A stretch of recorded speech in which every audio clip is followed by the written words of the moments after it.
Have you ever wondered what computer programmers eat when they're hungry? Bites of chips. Clearly, this is how this stuff is starting. So get ready for my review of Gwent, the card battler set in the Witcher world.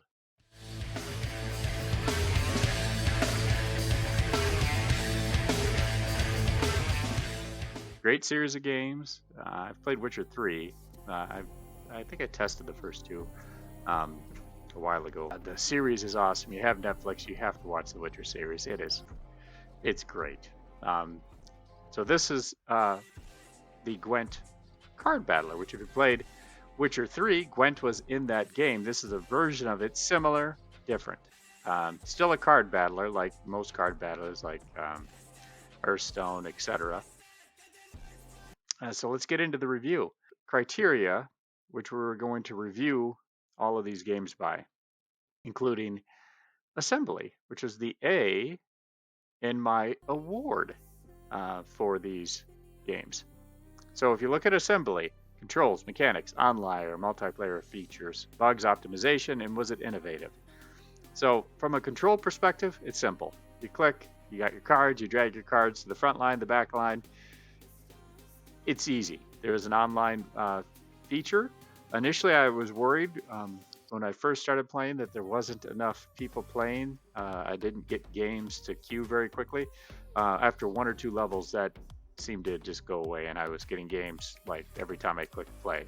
I didn't experience any bugs, honestly. When I was playing, I thought it was well optimized. It was smooth. It's efficient. I had no trouble. Innovative. You know, I wouldn't say it's innovative. There's play mode, which is like a standard mode in Hearthstone. It's been around for 20 years of card battlers. You build a deck of cards. You beat the other player by having more points than he has. In this case, it's a little bit unique in the fact that there's 3 rounds and how you play through 3 rounds, and it's the best of 3 rounds wins. So that's different. There's a weekly mode that changes every week. That's cool. We had played Speed Gwent, which was outstanding. I really enjoyed Speed Gwent. This week is dual casting, so it's different. So it's going to change how you're thinking.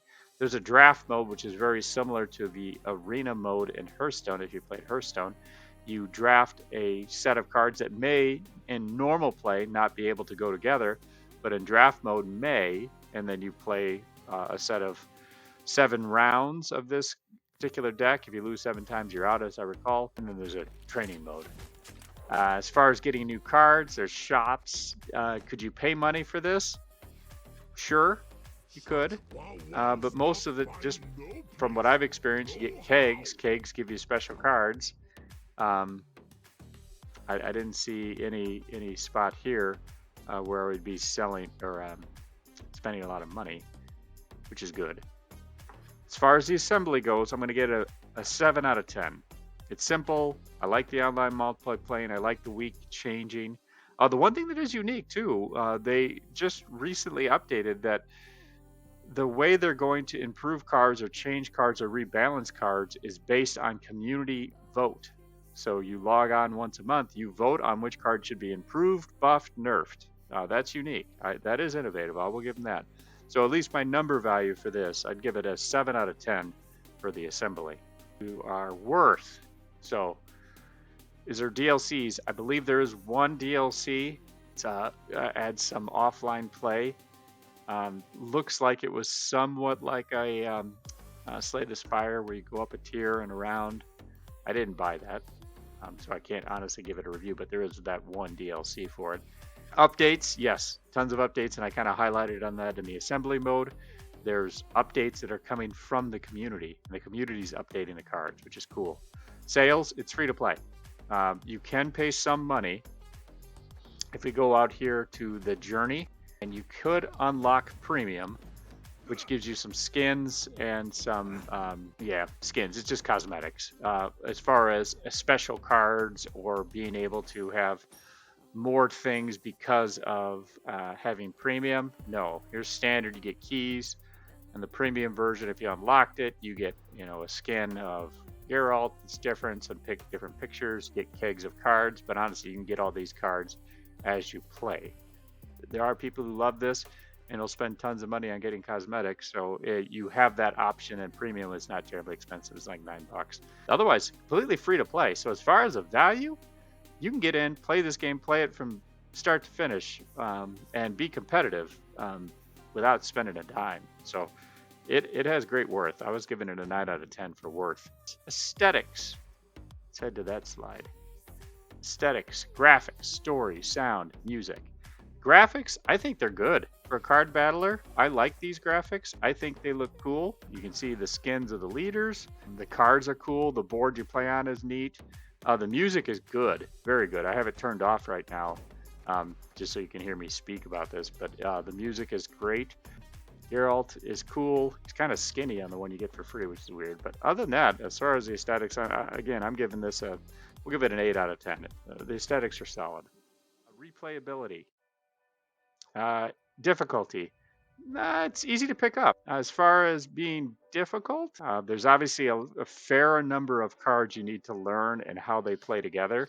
So you can see we have 100 of 202 of the Northern Realms cards, which is really what I was focusing on. But there's 204 monster cards, 204 Nilfgaard cards, 202 of the Northern Realms, Socatel 202, Skellig has 204, Syndicate 240, and 304 neutral cards. The cards themselves, I wouldn't say they're hard to learn at all, but there is some complexity to it. So it's that right amount of difficulty where you're not overwhelmed, but you're learning, which is good. There's definitely variety of play. You have the arena type mode, draft mode. You have a weekly mode that changes every week. So if you didn't like this week's mode, just don't play it. There'll be a new one next week, and then of course standard play. So there is some variety of play, and there is good developer support in the fact that they're engaged and they're allowing their community to make updates and changes, that is cool. So as far as replayability, I'm going to give it an 8 out of 10.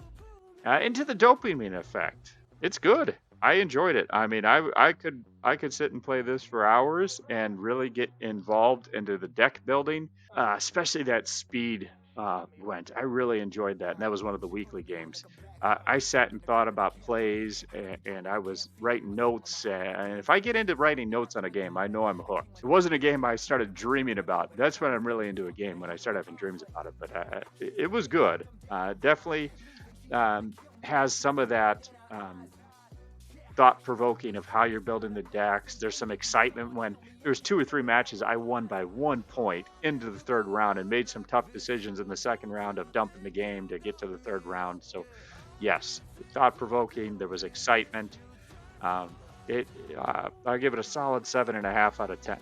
Overall, what's my award for Gwent? It's 5 categories out of 10. I give it a total 40.5 out of 50. It's a good game. It's cheap. If you like card battlers, it's definitely worth a look. If you're into the Witcher world, why aren't you playing this? It's free. I mean, if you love Witcher, you should have this on your desktop all the time. I think this is a good game, one that I will come back to, and we'll see where I'm at in a year if I'm still playing it. But at least right now, I'm enjoying this game. It's one I'll keep on my list of games to play.